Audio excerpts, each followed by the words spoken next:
Welcome back. Today we're going to talk about Sergio Martino's second giallo, which in Italian is called La Coda dello Scorpione, which means the scorpion's tail. It was released in the US as The Case of the Scorpion's Tail, I guess to make it sound more like a mystery. I assume they had to sell these gialli as mysteries in the US, which they are mysteries. Interesting, and this is not very important, but for some reason on certain lists and classifications, this one is not listed as a horror film in a lot of places, and it's just listed as a mystery thriller, whereas his first film, The Strange Vice of Mrs. Ward, is always listed as a horror. But this one has more horror elements than that one does, which by that I just mean that, similar to patterns I've pointed out in other videos, the violence and graphic gore is amped way up in this movie. Now, his first film came out in January, and this one came out later in the year, which now I forget which month. But this one came out later, and as I pointed out, as we go forward from 70 to 71, we get more and more graphic violence because that's, I guess, what the people wanted to see back then, which makes sense because if you keep going forward in time, the films today, the horror films that come out today, are like way, way, way more extreme than ever before. So, at least, you know, in the mainstream. So, Case of the Scorpion's Tail, or The Scorpion's Tail, is one of my favorite gialli ever. I had seen it maybe like a year ago, thought it was really good. Since then, I've watched a whole lot more, revisited this so that I could make this video with, a fresh watch in mind. And it's so good. Actually, let me just switch the slide here, because I really, really, really like this. This is Arrow Video's newly commissioned art for this film. Okay, and I did watch this on the very new platform, the Arrow Player, for this second watch. Anyway, Case of the Scorpion's Tail, or The Scorpion's Tail, it's very, I don't know, I'm not sure, I think the word I want to use is linear, because it keeps moving forward, okay?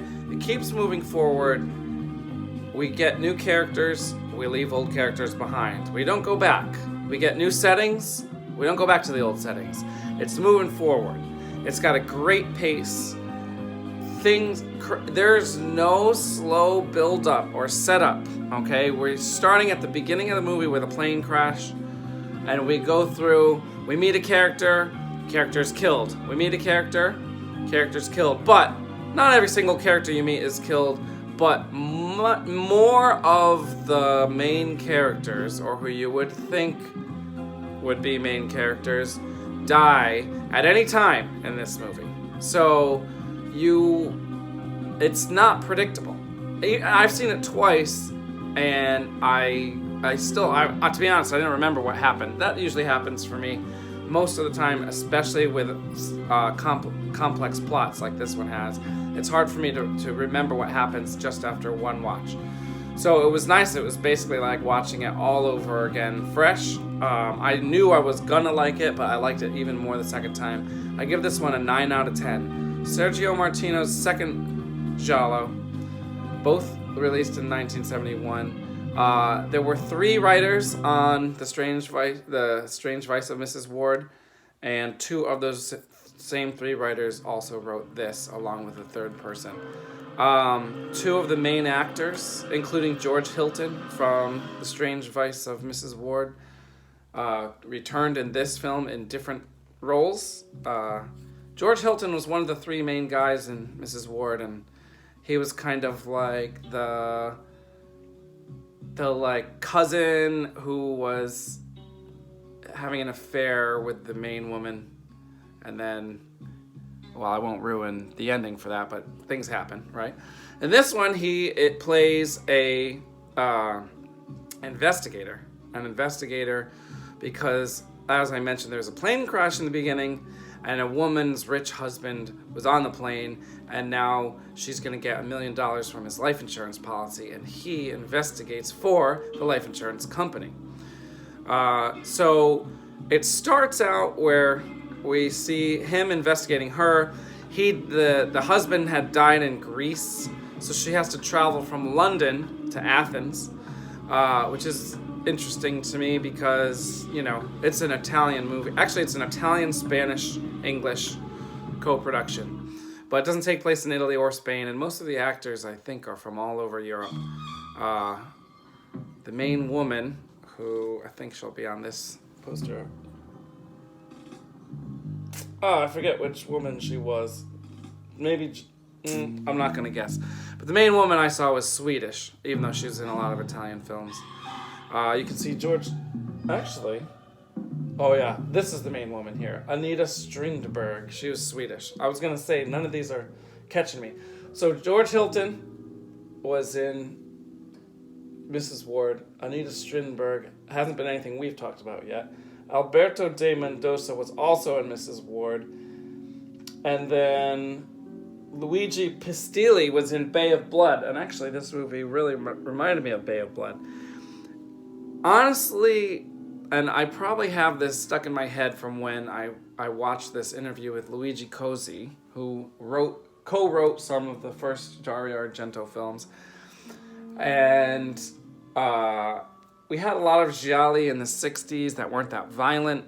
And a lot of them didn't make that much sense, at least to me they didn't. And then Argento started really putting the violence in there. Of course, he was influenced by Mario Bava. Mario Bava did Bay of Blood. And Sergio Martino's first film, Mrs. Ward, the violence was very downplayed. There was nothing like directly shown. And probably because the Argento films were so much more graphic and so much more popular, both Martino and Bava upped the violence in 1971. Bava had done a lot of different types of films, a lot of different types of horror films.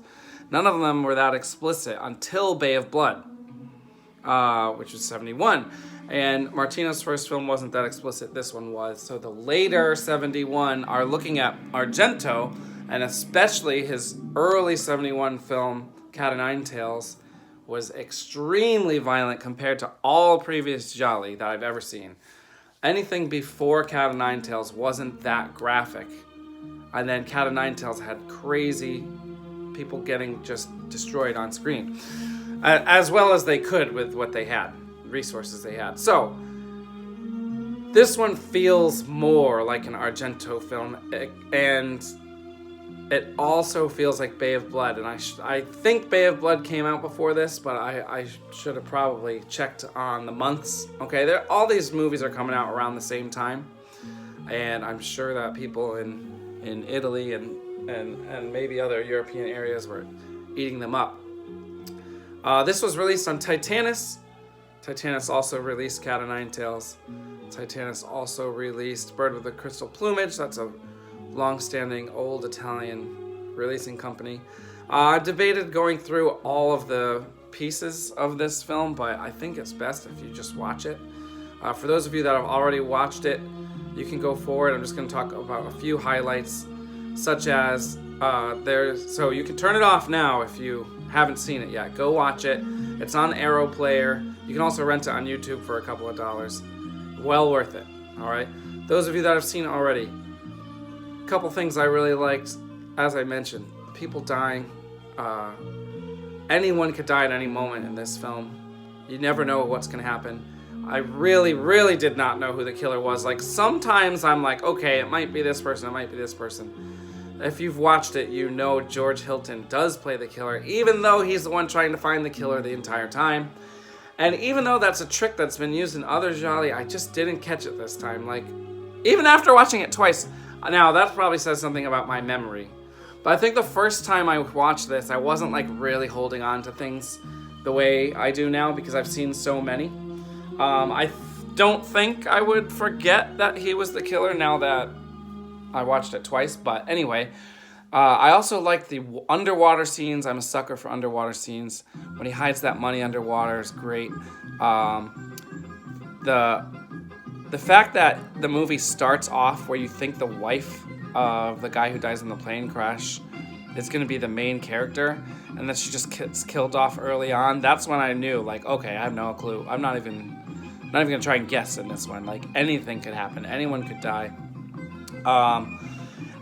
I know it's dubbed, and you can't really tell how great the acting is, but George Hilton, when he dies at the end, he's dragging his face to that dirt.